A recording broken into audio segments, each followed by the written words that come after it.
Olá pessoal, sejam bem-vindos ao Padcast, o podcast da Padtech. Esse é o nosso ponto de encontro para falarmos sobre tendências das redes, inovação, transformação e tudo que envolve o mercado de telecomunicações. Eu sou o Danilo, do time de marketing de produto da Padtech e faço o desenvolvimento da documentação referente a esses produtos que fazem parte da rede DWDM. Eu tenho experiência em mais de 9 anos aí, atuando na área de telecomunicações, TI e certificação de equipamentos eletrônicos. No episódio de hoje, vamos falar sobre um tema fundamental para o futuro da conectividade global. Nosso tema de hoje é a evolução das redes IPs. A evolução da rede IP é um dos grandes pilares para a infraestrutura digital.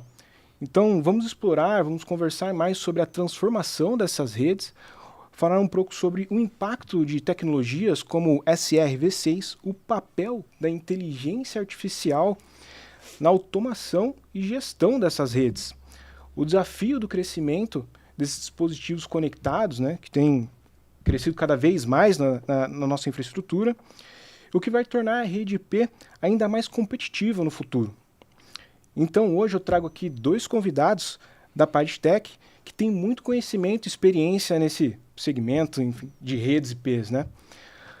Rafael Terranova e Carlos Eduardo. Sejam bem-vindos ao podcast e eu gostaria que vocês falassem um pouco da experiência de vocês, da carreira. Você poderia se apresentar para a gente? Claro. Bom dia, Danilo. Bom dia Bom a dia. todos. Bom dia, boa tarde, boa noite, depende do horário que você está ouvindo e assistindo esse nosso podcast. Meu nome é Rafael Terranova, trabalho na área de marketing de produtos da Padtech.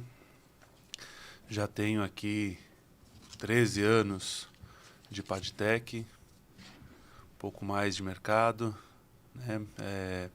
Trabalhando sempre na área de telecomunicações.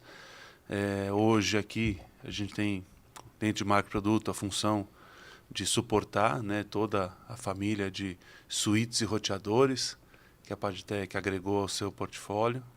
Então, hoje eu estou à frente e suportando tanto a área comercial, a área de pré-vendas, né, fazendo interface com os nossos parceiros, já que a linha de produtos, né, o portfólio que nós temos, ele vem através de um programa de parcerias que a Padtech tem. E estou aí à disposição para ajudar no nosso tema de hoje. Legal, muito bacana, bastante experiente aí, né? Carlos, por favor. Opa. Boa tarde, bom dia, olá a todos. Boa tarde. Né? Bom dia, boa noite, né, para todos. É meu primeiro podcast, meu primeiro podcast. Né? Legal. Então, estou um pouco nervoso hoje. Um dos primeiros, hein? Vai ter vários. Espero que sim. Né? De muitos. Meu nome é Carlos Monteiro, Carlos Eduardo, né? Monteiro. Trabalho aqui na Padtech já há 1 ano e meio, mais ou menos, não sou novo de Padtech, né? Eu já tenho mais de 20 anos de experiência aí no mundo telecom, né? Mas sempre com operadores. A minha primeira experiência um fornecedor de equipamentos, né? Estou aqui na equipe, né, junto com o Rafael, né? Em marketing de produtos, né? Okay. E espero aí enriquecer e ajudar aí todos aí com os conhecimentos que a gente tem aí desse mercado aí, todos esses anos, falando sobre assuntos tão interessantes, né? E que a gente vai tratar hoje. Legal, um assunto bem interessante e a gente vai abordar alguns temas mais técnicos aqui, né? Então, sim, com certeza vai agregar muita experiência, mais de 20 anos, né? De experiência no mercado. Legal. E quando a gente fala sobre o tema redes IPs, né? Então a gente fala sobre a evolução desses equipamentos, como o Terranova falou, suítes, roteadores, e o crescimento desses dispositivos, né? Que a gente carrega hoje, que é antigamente, né, o desktop. Hoje a gente tem notebook, 2 celulares, relógio e todos os dispositivos que estão conectados a essa rede. E quando eu falo de roteador, né, pessoa física, né, enfim, às vezes acabo lembrando do roteador da minha casa, mas, obviamente, a evolução dessas redes exige um crescimento de dispositivos, desses roteadores e suítes em redes muito grandes, né? Não, obviamente não é o roteador da minha casa que faz todo esse papel, né? A gente está falando aqui de um equipamento muito mais robusto que está nessas redes, né? Você poderia falar um pouquinho mais sobre esses equipamentos, roteadores, suítes, onde que eles estão, o que eles fazem nessas redes? Não, legal, Danilo. Os roteadores que realmente que a gente tem em casa são um exemplo de um roteador, né, que existe nas operadoras, nos SPs, mas com software e hardware bem mais simplificado, né? Uhum. os equipamentos que as operadoras usam, que as SPs usam, são equipamentos dedicados para essa função, né? Então, bem mais parrudos, digamos assim, né? E acontece, né? Para essa rede funcionar, eu vou tentar usar uns exemplos mais básicos. Eu acho que entendo que essa pergunta é mais para a gente introduzir o tema, né? E tentar trazer para o pessoal que é mais leigo em relação ao assunto, né? Que essa rede IP, né, que trafega esses dados para a gente conseguir acessar os conteúdos de internet, né, conseguir conversar em relação a fazer uma chamada de WhatsApp, né, ela é baseada no endereçamento IP, né, que é um protocolo, né, mas também é um número que identifica cada equipamento na rede, né, como se fosse o endereço de uma residência, né, e o que trafega nessa rede, né, é o que o pessoal chama de pacote, que é como se fosse uma carta, um envelope, uma caixinha, um pacotinho mesmo, usando o exemplo do mundo real aqui, né, do nosso dia a dia. Né? Então, o meu endereço IP, né, o meu endereço como se fosse o meu endereço da minha casa, quer mandar uma carta para um fornecedor de conteúdo, um site que eu quero baixar, né, um conteúdo, né? E é como se fosse enviado uma cartinha, que é o pacote, né, que chega nesse destino, né? E esse destino responde, né, com a informação que eu gostaria de receber, né? Esse tráfego desses pacotes dessa rede é feito através desses equipamentos, roteadores e suítes, né? Nosso roteadorzinho, né, em casa, ele está conectado no equipamento de maior porte, né, da operadora USP, né? Que recebe esse endereço com esse pacotinho, né? Entrega para o destinatário, então lá no destinatário, né? Onde tem o servidor com conteúdo, ou até o próprio, né, roteador da operadora de 5G, por exemplo, que está conectado, né? A antena que vai mandar o pacotinho para o nosso celular, né, com caso de uma chamada de WhatsApp ou uma mensagem de WhatsApp.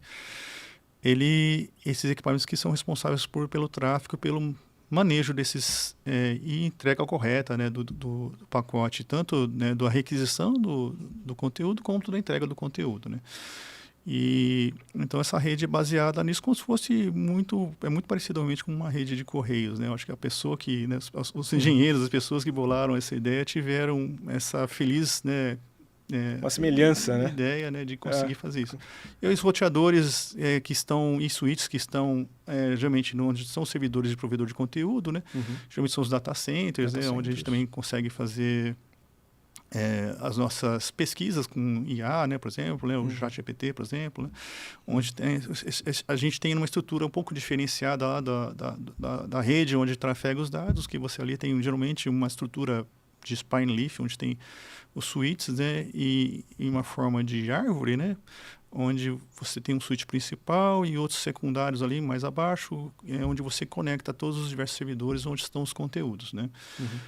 Tanto na estrutura de transporte de dados, né, como eu falei inicialmente, como nessa estrutura de data center, né, você vê que, né, a PadTech realmente acertou nas nossas parcerias, né, de software e hardware, né, que a gente está entrando no mercado para conseguir competir com os grandes, né, nomes aí do mercado em relação a esses equipamentos, né? Porque esses equipamentos que a gente está trazendo, eles têm todas essas funcionalidades que a gente consegue realizar essa transmissão de dados hoje, né, no mundo atual, e tem as features também mais avançadas, né? Então a gente consegue abranger já todos os nichos do mercado já com os equipamentos que a gente está trazendo. Só para a gente resumir, né? Então, o switch é o equipamento de uma rede local. Sim. Né? E o roteador é um equipamento que vai fazer a interligação entre múltiplas redes. Né? Então, quando eu quero buscar um conteúdo a mais longa distância, eu uso o roteador. Quando eu quero trafegar informação dentro ali da minha rede, eu quero interconectar computadores ou buscar um conteúdo dentro de uma rede local, uma rede mais pequena, né? Mais perto ali da minha casa, eu uso normalmente os switches. Né? Só pra gente... Então, perfeito, bem complementar. Obrigado. Legal, bacana. Nossa, então, esses equipamentos mais robustos estão em grandes redes, né? Então, assim, eu imagino que tem uma tecnologia, ao longo do tempo, essa tecnologia vem avançando cada vez mais, como você falou, dos pacotes. Então, isso me faz lembrar lá do IPv4, IPv6, e, obviamente, com essa demanda de dispositivos na nossa rede, a gente vem investindo cada vez mais nessa tecnologia, nesses equipamentos, né? E, Rafa, como que você enxerga o mercado hoje? Está desenvolvendo, está crescendo? E a evolução desses equipamentos nessa rede IP? O que você enxerga? Eu sei que você tem bastante experiência, cresceu vendo essa tecnologia se desenvolvendo ao longo do tempo. Qual que é a sua visão sobre isso? Legal, Danilo. É o seguinte, eu acho que a gente tem 3 grandes pilares, né? Primeiro a questão do IP, né? Do Internet Protocol, do protocolo do Internet. Ele nasceu, né? A principal implementação que a gente tem é em cima de IPv4. Né? E o IPv4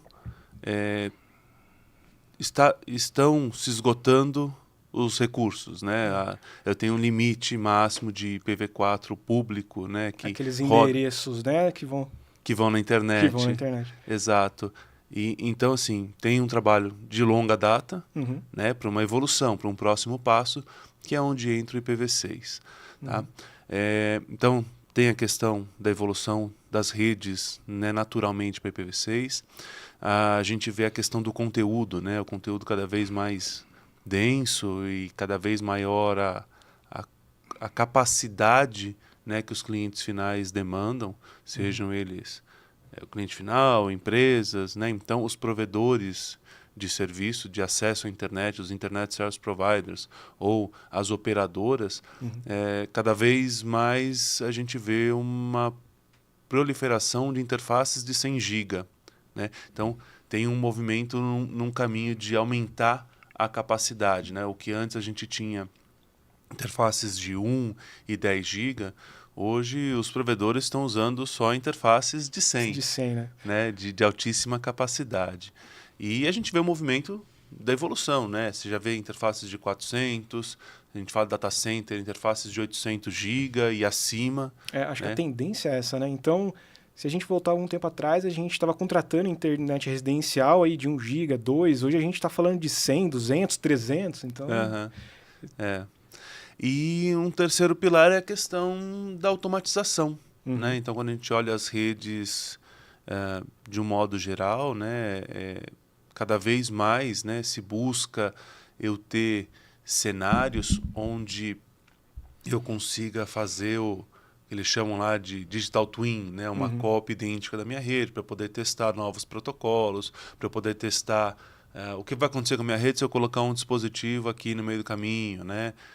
Como é que funcionam os protocolos. Então, fazer essa simulação. Eu quero migrar para uma nova funcionalidade, eu preciso de uma nova funcionalidade, como que eu faço isso? Né? Então, tem toda essa parte de testes, de validação, de automatização. Né? Então, é um dos pontos que a gente vai falar um pouquinho mais para frente, dentro do nosso podcast, um dos nossos temas, né? Que é a questão de automatização mesmo, né? Para onde a gente está indo, né? Como que a gente torna as nossas redes mais resilientes, né? Então, um dos pontos principais quando a gente olha para o mercado é os provedores querendo manter, garantir, né, os seus clientes. E tudo roda em cima da qualidade do serviço que ele tem. É o diferencial, né? É o diferencial. Então, para eu manter a minha rede sempre ativa, sempre o cliente satisfeito com as minhas, né, com os meus cenários, é uma administração da capacidade, da qualidade, da recuperação da rede o mais rápido possível. Então, assim, quando a gente olha para o futuro, esses são os 3 principais pilares que eu vejo, né? A gente migrar para redes IPv6, que trazem muito mais capacidade, a gente trabalhar com interfaces de maior capacidade também nos roteadores e nos switches, e uma questão da inteligência artificial, não necessariamente inteligência artificial, mas eu ter sistemas mais automatizados que, logicamente, tem uma questão de aprendizado, de conhecimento da rede, de poder simular e fazer com que essa rede fique mais autônoma, por assim dizer. Não, legal. Então, essa crescente demanda por banda aí, obviamente, eu falei do exemplo aqui da residência, né? Então, toda a estrutura, toda a rede, ela tem que suportar essa demanda. Então, obviamente, todos esses equipamentos, roteadores, suítes, vai surgindo a necessidade de você colocar ali mais banda para poder atender os clientes e, obviamente, deixar tanto as empresas quanto o usuário residencial ali feliz com o serviço e se manter isso daí, né? Bem legal. Então, falando agora, obviamente, né, para se manter um bom serviço, a gente pode falar de algumas funcionalidades, de algumas ferramentas que esses equipamentos têm, né? Então, um tema que se fala bastante hoje no mercado é o SRv6, né? Que é um tema bastante discutido no setor, Você poderia falar um pouco sobre essa tecnologia, né? Eu sei que também tem o MPLS, né? Então, qual que seria quais seriam os benefícios, quais seriam os desafios de implementar esse SRv6 de frente com o MPLS? Você poderia falar um pouco mais para a gente, explicar o que é isso? Claro, Dani. Claro. Legal, vamos lá. Pegando o gancho até da resposta do Rafael, né, anterior, Uhum. né? Os 3 pilares, né? O IPv6 sendo o primeiro e principalmente o terceiro também a automação, né? O Segment Routing V6, ele tem tudo a ver com isso. Né? O SRv6 é uma sigla, né, para Segment Routing V6, né? Que é um Segment Routing, que é um protocolo de encaminhamento de pacotes, né, dentro da rede IP, né, baseado em IPv6. Né? Então, como o Rafael disse, o primeiro pilar, né, o IPv6 abre, né, o caminho, né, pavimenta as vias, né, para você começar a ativar serviços e funcionalidades mais alto nível dentro da rede, né? O IPv4 realmente já se esgotou, ele tem uso ainda, né? Mas ele é muito restrito em relação a algumas funcionalidades, ele é muito antigo, né? Apesar que o IPv6 também já está bem maduro, né? Primeiro draft em 98, né? 1998. 98. Né? 98, então está com a gente já faz um tempo já. E através todos esses anos, muitos pesquisadores desenvolveram várias soluções em cima dele, melhoraram bastante, né? Tentaram, e ele foi oficializado, né? Como o primeiro documento oficial, né? Em 2017, né? Como realmente um protocolo reconhecido de rede IP, né? E então, usando todos ele foi baseado pensando o quê? O IPv4 tem essas deficiências. Vamos fazer uma coisa melhor que cobre essas deficiências? Ele cobre quase todas as deficiências do IPv4. Né? Ele trouxe alguns desafios também, né? Porque na época eram bem mais complicados. Hoje em dia, né, a gente consegue resolver essas dificuldades, esses desafios, digamos assim, que ele trouxe com mais facilidade. Né?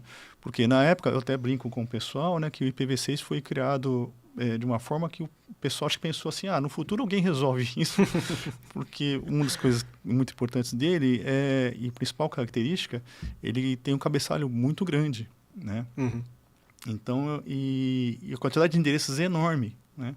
A memória para os roteadores, para armazenar toda a tabela full de IPv6, né? A tabela inteira de IPv6 é uma quantidade, precisa de uma capacidade de memória muito grande, né? Mas eu descobri que o pessoal no futuro resolve isso, né? E porque tem a curva de Moore, né? Que a tecnologia vai avançando de forma exponencial, né? Então, mas a gente está nesse momento, né? A gente consegue já utilizar o IPv6, né? E os equipamentos já suportam, né? Atualmente as caixas estão bem preparadas, as caixas da PagTech tiram isso de letra, né? E você vê também que o IPv6, né, como base dessa estrutura, né, ele vai trazer esses serviços novos, né, que convivem, né, com os antigos, né, no caso do MPLS que você citou. MPLS. Né? O MPLS era uma maneira de você fazer esse encaminhamento, né, através de troca de labels, né, e você tinha que subir mais 2 protocolos em cima dele para construir o caminho do serviço, né. Tudo isso que eu estou falando é essa sopa de letrinhas, né, para quem não está muito acostumado com a área, mas é para construir o serviço do cliente, fazer essa entrega do fim a fim, né, e garantir qualidade, né, em cima do serviço. O MPLS ele precisava desses outros 2 protocolos e precisava que você configurasse ele em toda a rede, né, todos os equipamentos que você queria que participasse, né, na verdade o ideal é que tivesse em todos, né? Porque senão você não ia perder um caminho ali dentro de uma rede. Imagina uma nuvem de equipamentos, vários equipamentos, né? Populando esse ambiente, né? Todos teriam que ter o MPLS. Isso trazia um complicador, né? Na época, os equipamentos legados não tinham, né? Você tinha que trocar alguns equipamentos, né? O Segment Routing V6, ele sobe aqui em cima dessa rede sem você precisar disso. Você pode ter um equipamento legado, né? Que você só precisa ter ali o mínimo de IPv6, ele precisa só suportar o IPv6, o roteamento IPv6. Ele não entra como um nó ali participante do Segment Routing, né? Mas ele pode passar tráfego, né? E ele convive, como eu falei, em cima de um MPLS existente. Então, o cliente não precisa desmanchar tudo que ele já fez, né? A evolução natural, né, que o pessoal tem seguido até hoje, né, do MPLS, LDP e o RSVP passar para o Segment Routing MPLS, mas não é necessário, tá? Você consegue subir o Segment Routing IPv6 em cima dessa rede, né? Eu queria lembrar também que o IPv6 também, o NIC-BR, né? Ele recentemente lançou uma nota no site, né, se vocês quiserem procurar, anunciando que o Brasil já atingiu, né, a meta, né, de 50% dos usuários com o IPv6. Né? Nossa. Então, indicando que o IPv6 está bem distribuído já no Brasil mesmo, e que a gente já consegue já fomentar esses serviços usando essa rede já construída. Né? Então, o Segment Routing V6 ele tem várias vantagens, né? Ele consegue QoS, a questão da terceira, né, item que o Rafael citou, automação, né, automatização da rede, né? Não só a questão mais de construção de serviços, né, automatizados, integração com a rede SDN, Software Defined Network, né, para você construir os serviços de forma mais ágil, né, conseguir fazer recuperação e troubleshooting do serviço melhor, né. Eu lembro da minha experiência de operadora, que era comum, às vezes, o pessoal, né, fazendo o troubleshooting do MPLS, né, que é uma forma, né, de fazer, que o pessoal faz hoje ainda nos serviços, né. Em certo momento, o pessoal tem que ficar caçando labels na rede, sabe? Esse roteador está passando o label certo. No Segment Route IPv6, não, né? Você olha só a tabela de roteamento. Né? É bem mais simples, né?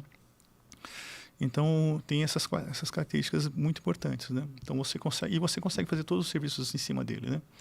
A questão do cabeçalho, né, muito elevado, traz uma questão importante em relação também às redes legadas. Algumas redes legadas você não consegue trabalhar com um MTU mais flexível, não conseguir colocar um MTU maior, né? Isso traz um pouquinho mais de fragmentação para a rede, né? Então, e fragmentação sempre gera um pouquinho mais de problema, latência, né? Pode dar outros problemas, né? Mas, ao mesmo tempo, né, o Segment Routing V6, baseado em IPv6, né, ele traz essa questão justamente como no jargão do pessoal mais técnico, né? O MPLS ele trouxe um conceito de camada 2,5 do modelo OSI, né? O modelo OSI é um modelo de camada de rede, onde a primeira camada é a camada física, né? O pessoal, o WDM, a fibra ótica, né? A parte de transmissão de dados ali, onde você tem uma questão mais real mesmo, né? Não tem software muito envolvido ali naquela questão. Tocar, né? É físico mesmo, é laser, é elétron, né? O camada 2 é a camada de switches, né? Onde você tem aprendizado de Mac, então é uma questão mais software, mais, né, abstrata, né? Para quem é leigo, né? E a camada 3 são os roteadores, né? São essas 3 camadas de um modelo internacional, que eu falei, o modelo OSI, que define o que cada um faz, cada função de cada um, como eles se interconectam, como se comunicam, e o pacotinho, né, que a gente manda para o conteúdo passa em todas essas camadas, e camadas superiores, vai ter a camada 7, né? E então, para a gente conseguir fazer essa transmissão, né? Com o surgimento do MPLS, o pessoal começou a usar essa marcação de labels em cima do pacote, né? Que é como se fosse um retorno a uma forma similar de colocar uma VLAN, né? E a VLAN é na camada 2, no switch, né? Só que para você construir os caminhos em cima dos outros protocolos que eu falei, o LDP e o RSVP, você precisava do protocolo de rede base ali, que se chama IGP, né, que pode ser o SPF ou o ISS, né, por exemplo, né, os mais comuns. Então, para você construir um caminho em cima do MPLS e fazer o serviço funcionar, né, usando o LDP ou o RSVP de novo, o L3 precisava estar íntegro e funcionando, né, e ao mesmo tempo ele marcava os labels. Então, o pessoal... algo intermediário ali. O pessoal no jargão falava de 2,5, né? 2,5. E isso quebrava essa estrutura do OSI. Todo mundo, os engenheiros ficavam muito incomodados com isso. Resolvia um monte de problema. O MPLS resolve ainda hoje, funciona, né? Ele permite, né, a gente utilizar todos os recursos que a gente tem, né? Isso. Acho que é a ideia do MPLS, né? O ponto importante é que o MPLS ele permite a gente, se eu tenho 2, 3 caminhos e quero usar o recurso desses 2, 3 caminhos, o IP por si só ele não me permite. Isso. Né? Eu sempre vou pelo caminho mais fácil, é um rio. Ele sempre vai pelo caminho mais fácil. Né? O MPLS ele já traz essa funcionalidade para uma rede, né, de um provedor. Eu tenho recurso, tenho disponibilidade, eu vou tentar usar o melhor recurso para o meu cliente. Acho que esse é um ponto interessante, né, da gente reforçar. E o Segment Route V6 traz essa vantagem, né? Assim como o Segment Route MPLS, né? Ele conseguiu trazer essa vantagem dessa questão de você escolher vários caminhos, né, dentro da rede, né? Você não fica preso ali ao caminho mais curto do ponto A ao ponto B. Você consegue definir o caminho, exato. Consegue definir o caminho. Exato. O caminho com o melhor QoS, o caminho com melhor latência, né? O caminho, a integração com o SDN, por exemplo, traz isso para o Segment Route V6, né?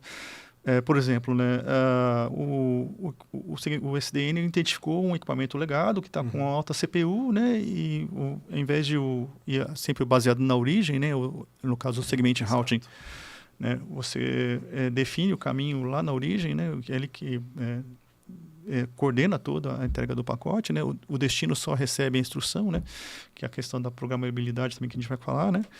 Então o SDN pode falar para a origem, você está mandando o pacote para o ponto Z lá, né, um destino distante, mas tem estou usando uma linguagem humana, não é assim que existe esse diálogo, mas só para ficar mais fácil explicar. Tem um roteador aqui no meio do caminho que ele está com CPU alta, não manda pro ponto B aqui, porque vai passar por aquele caminho, manda para o ponto C, né.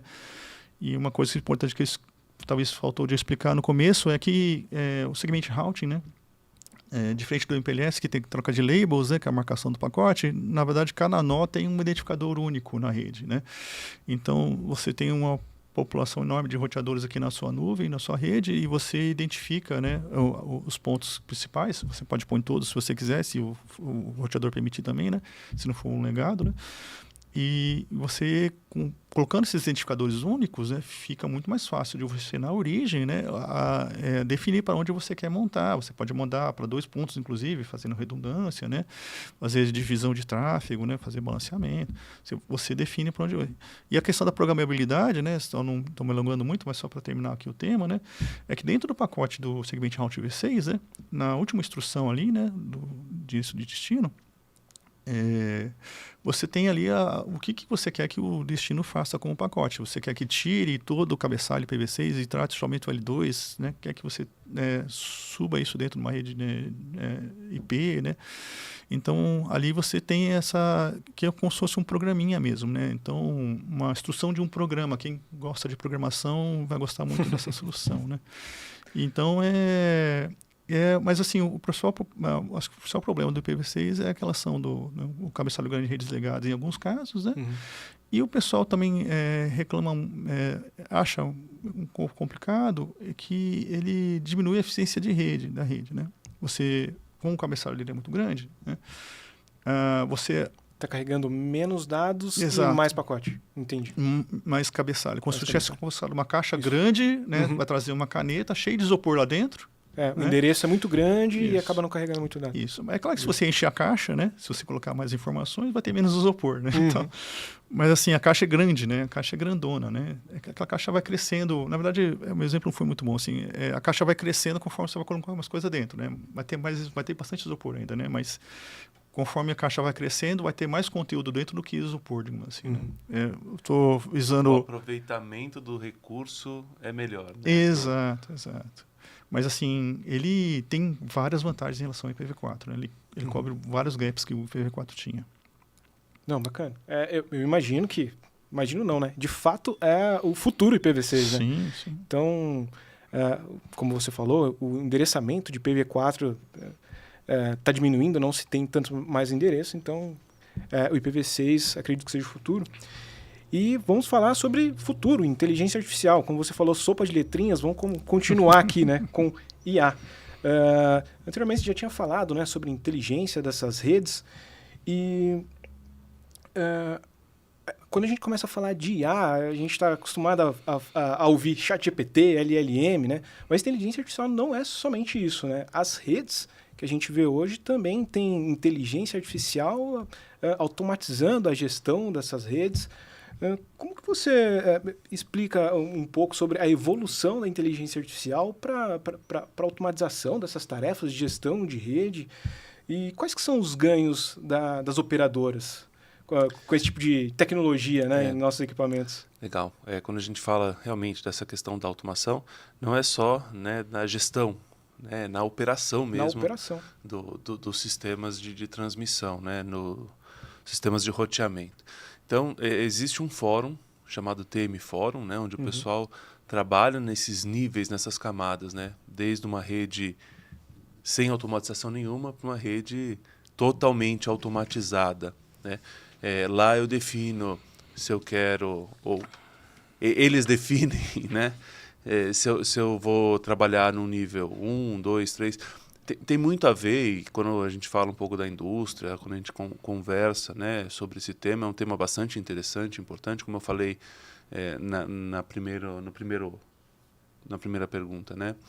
Um dos pilares da evolução no futuro é eu ter redes mais autônomas, porque eu tenho redes que vão se curar, né, entre aspas, de falhas, ela vai se recuperar de falhas.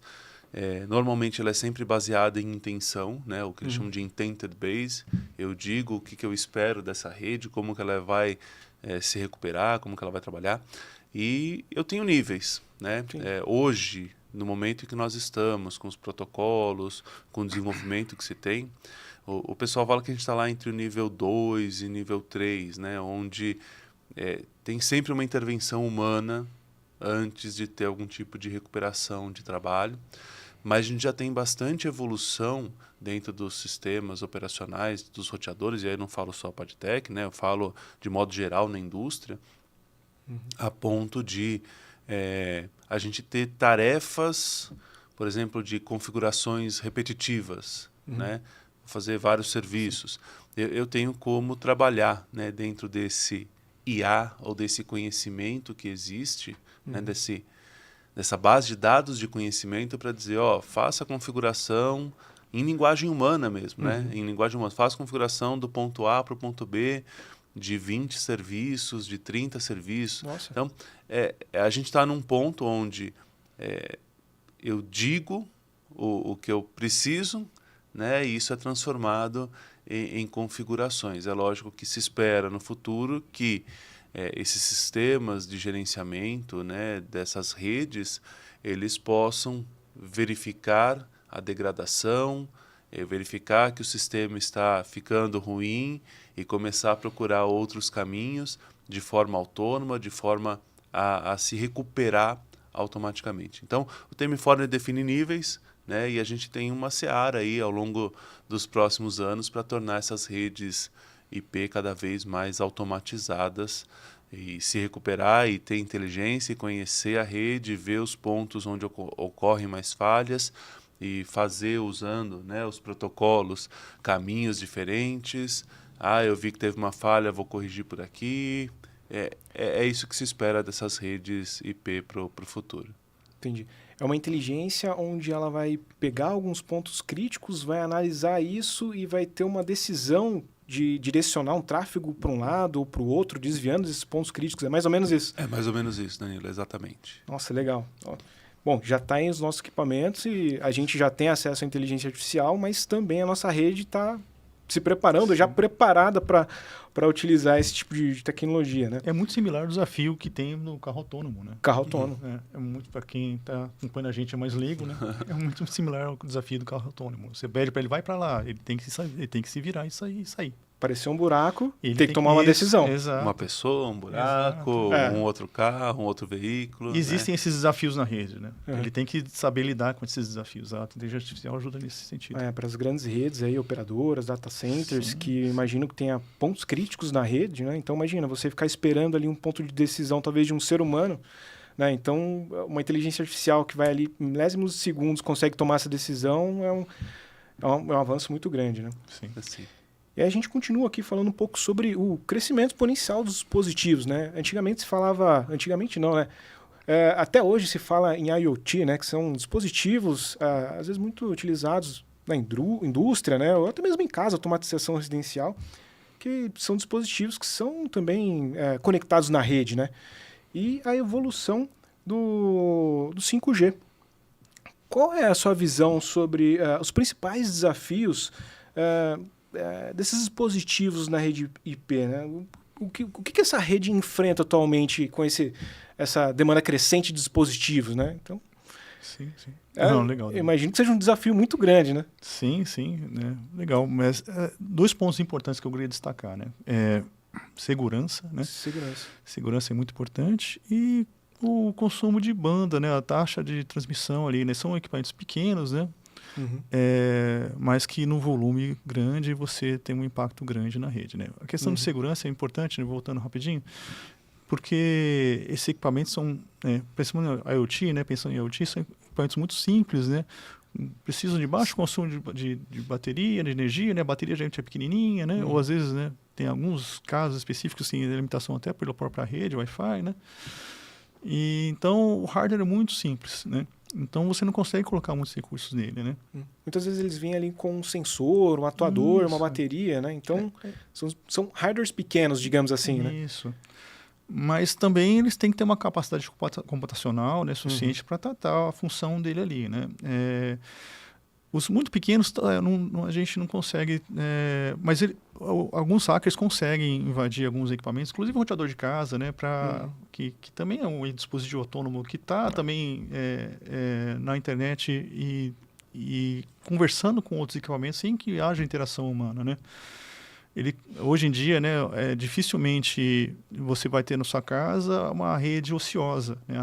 A nossa rede de conexão residencial mesmo, né? Ela, no início, né, a rede só tinha tráfego de dados se o usuário se conectava e acessava algum site, né, baixava alguma aplicação, né? Hoje em dia, a gente deixa o celular em casa, a TV, o próprio roteador, eles ficam... A geladeira, fogão, tá tudo conectado hoje. Isso, e eles ficam... Esqueça da máquina de lavar roupa. Da máquina de lavar roupa, exatamente. Termina a roupa e envia um alerta pro celular lá, né? Então, tá tudo conectado hoje. Exato. Todos os dispositivos domésticos aí têm algum tipo de conectividade. Né? Isso. E ainda tem os especiais, os dispositivos inteligentes, né? Como o Alexa, ou do Google, também. né? Eu falei, todas as de casa... Mais uma vez IA, né? Isso. Esses dispositivos estão o tempo todo ou fazendo alguma atualização de software, né, automática, sem o usuário perceber, né? Ou fazendo algum tipo de keep alive, né, algum tipo de request, uma requisição para o site, né, do fabricante, estou aqui, né, tem alguma coisa para mim, né? Então, assim, a rede, né, mesmo a residencial, né, com todos esses dispositivos, né, ela está tendo um consumo enorme, né, de dados, né? E todos esses dispositivos precisam estar preparados para a questão de segurança, né? Então, são esses dois pilares, né? A segurança, que é muito importante, né? E como a maioria dos dispositivos, mais de IoT agora, né, que mais dos casos de campo, né, se ele ficar sofrendo um ataque, a bateria dele vai embora, ele descarrega muito rápido, porque se ele ficar tentando bloquear o ataque, né, ele vai consumir muita informação, né, o processador dele lá, então é um equipamento que precisa ser protegido, né, isso é uma questão para as operadoras, né, e os ISPs, eles precisam fazer essa proteção, né, essa segurança em algum nível na rede, né, para evitar que os equipamentos de IoT sejam prejudicados, né?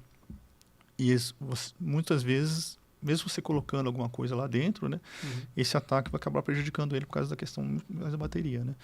E os equipamentos de casa, né, que já tem um outro nível, muitas vezes só estão na tomada, não precisam de nível de energia, e você consegue até, já estão um pouco mais avançados, você consegue colocar algum nível de segurança lá dentro, mas se a operadora fizer lá fora, né, fizer na rede dela, já é bem melhor, né? E os hackers conseguem explorar vulnerabilidades desses equipamentos que a gente tem nas residências para transformar esses em bots em robôs de ataque, né? Onde ele insere um programinha pequenininho lá, ninguém percebe, ele conseguiu explorar essa vulnerabilidade e esse equipamento, né, da nossa casa, até nosso próprio roteador, seja o que for, né, começa a gerar ataques, né, remotos, e para você achar o hacker que fez isso fica bem mais difícil, né? Ele consegue se esconder dessa forma, né? E ele consegue fazer um ataque massivo usando vários equipamentos pequenos, né? Então, segurança é muito importante. A questão da banda, como eu falei, como todos os equipamentos de casa estão fazendo algum tipo de ação, né? Ou fazendo telemetria, né, como nos casos do IoT, as operadoras e ISPs, precisam estar preocupadas com o consumo de banda, né?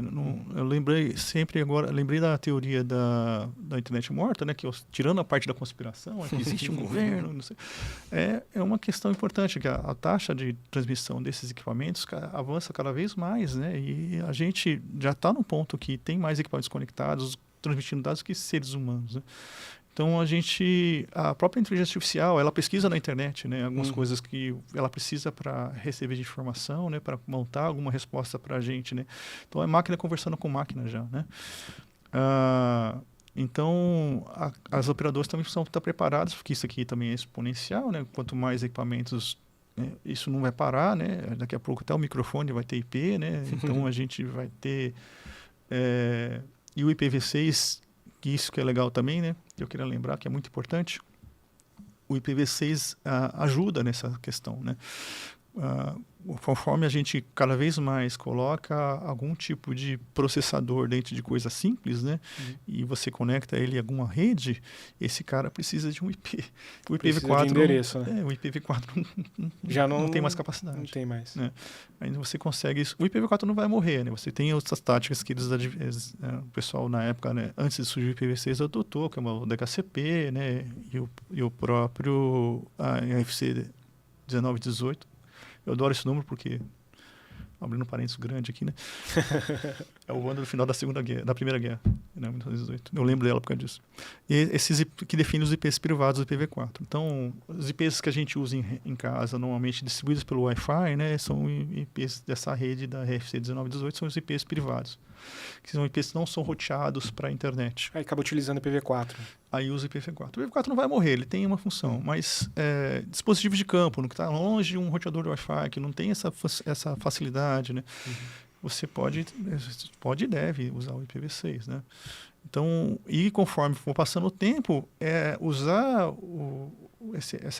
esse NAT, esses IPs frios dentro de casa é horrível, né? É ruim. O IPv6 também resolve esse problema. Por que é ruim? Um hacker consegue se esconder atrás dessa rede.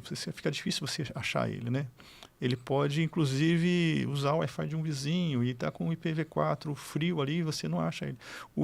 A ideia do IP, no começo, né, da rede IP, do protocolo IP, é justamente identificar o endereço do cara, achar o dispositivo, né? O IPv4, como ele está hoje, isso é um dos gaps que o IPv6 resolve, né? Você depende de como as pessoas, né, os hackers, né, as pessoas que estão envolvidas com esse tipo de crime, né? Assim, ele consegue entender quais são as brechas que ele consegue usar, né? Ele consegue usar essas brechas do IPv4 para conseguir se esconder mais fácil, né? Não é impossível de achar, né? Mas ele consegue se esconder mais fácil. O IPv6 não. Se todos os equipamentos tivessem um endereço IPv6, todo o endereço IPv6 é válido. Então você consegue... Não, tem um range que é o FC 2.0/7, né? Mas tirando esse endereço, né? Os endereços que são distribuídos hoje em dia para os equipamentos são endereços válidos. Então, eu acho, se o microfone tiver um endereço um dia, eu consigo achar onde que está o microfone. Quando você fala de endereço IPv6, um endereço válido de IPv6 é aquele endereço que é visível em toda a rede, independente se você está dentro de uma casa, dentro de uma empresa, você consegue identificar esse dispositivo. Isso, exato. E isso faz com que fique mais seguro, né? Exato. O cara não consegue se esconder mais através dessas brechas do IPv4. Né? É isso aí. Então... Legal. Você falando aí, eu fiquei com medo da câmera IP que eu tenho lá em casa, cara. Não, legal. Então, isso aí, realmente, né? Então, todos os dispositivos aí que a gente tem em casa tem esses endereços, né? Então, o futuro realmente é utilizar o IPv6, como você falou um pouco mais sobre segurança, esses dispositivos IoT que estão dentro de casa, em empresa, na indústria, né? Ter que tornar isso daí mais seguro para que realmente não tenha mais, não tenha essa vulnerabilidade ou sofra ataques externos, né? Então o IPv6 acho que vem para ajudar na segurança também, né? Sim. E Rafa, você poderia falar um pouco mais sobre qual que é a sua visão, o que você acredita para o diferencial dessas redes IPs para os anos que vão vir aí? Qual que é a sua visão? Qual que você acredita ser fundamental aí para essas redes, cara, para o desenvolvimento? A gente falou diversas tecnologias aqui, um pouco sobre a tecnologia atual, que, né, já está sendo implementada e tudo mais. O que vem por aí? Eu acho que é um pouco do resumo, né, da ópera aqui, né, para a gente finalizar, né, fechar. Né, eu acho que é justamente os pontos que a gente tocou ao longo dessa conversa. É a questão da capacidade, é a questão de uma rede, né, suficiente, ou uma rede que se recupere rápido, uma rede que esteja, vamos dizer, o uptime, né, o tempo disponível dela, né, 100% do tempo. Uma rede focada aí, Carlos trouxe bastante bem, né, e a gente acabou não falando isso no começo, né, mas a questão da segurança, uma rede segura. Eu acho que são os pontos, são os pilares, né, da evolução dessas redes IP. É lógico que o suporte do desenvolvimento, de tudo que está por trás, né, da internet, a gente tem as RFCs, né, eu tenho os Requests for Comments, né, que vão dizer como um protocolo deve funcionar. Então, é lógico, equipamentos atuais, de alta capacidade, equipamentos que estejam voltados, né, a suportar essas redes de grande capacidade, esses grandes quantidade de dispositivos, uma rede que seja capaz, né, de interagir com um orquestrador de rede que vai poder fazer a recuperação. Eu acho que esses são os grandes pilares aí, né, do futuro, uma rede IP, uma rede focada em capacidade, uma rede segura e uma rede que seja capaz de se auto-recuperar ou, com pequenas ajudas, né, se recuperar o mais rápido possível de eventos que acontecem no dia a dia de um provedor, de uma operadora. A gente sabe que as fibras às vezes são cortadas, né, a infraestrutura, a camada física, ela passa, né, por eventos, e se recuperar rapidamente desses eventos é a chave para manter uma rede 100% operacional e cliente satisfeito e assim por diante. Legal. Bom, o papo tá ótimo aqui, a gente teve praticamente uma aula aqui, né? Então, cara, muito legal.